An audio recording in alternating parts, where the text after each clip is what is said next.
की जाएगी। वहीं मुरादाबाद में कल नुपुर शर्मा की गिरफ्तारी को लेकर हुए एहतजाज के बाद आज हालात काबू में हैं। हिसास इलाकों में पुलिस की गश्त जारी है। कई इलाकों में बाजार मामूल के मुताबिक खुल चुके हैं। पुलिस के मुताबिक अभी तक 25 लोगों को गिरफ्तार किया गया है। पुलिस के मुताबिक 80 नामालूम अफराद और 10 नामजद अफराद के खिलाफ FIR दर्ज की गई है। वहीं शहर के बुजुर्ग और उलमाए दीन लगातार लोगों से अमन व अमान बनाए रखने की अपील कर रहे हैं।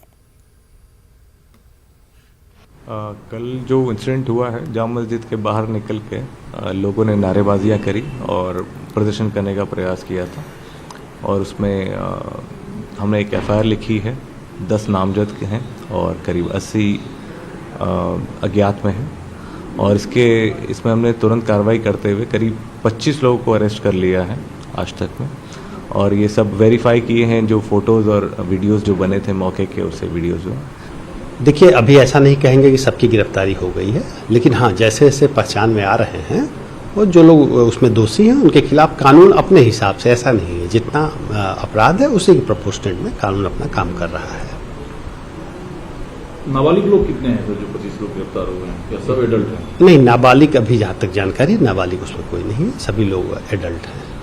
कोई क्राइम बैकग्राउंड के लोग हैं उसमें जो पहले भी इस तरह की एक्टिविटी में शामिल नहीं, जैसा कि अभी वरिष्ठ पुलिस अधीक्षक महोदय ने आपको जानकारी दी कि अभी तक की विवेचना में ऐसा संज्ञान नहीं आया है। विवेचना जारी है, अगर आगे आता है तो उसको संज्ञान लिया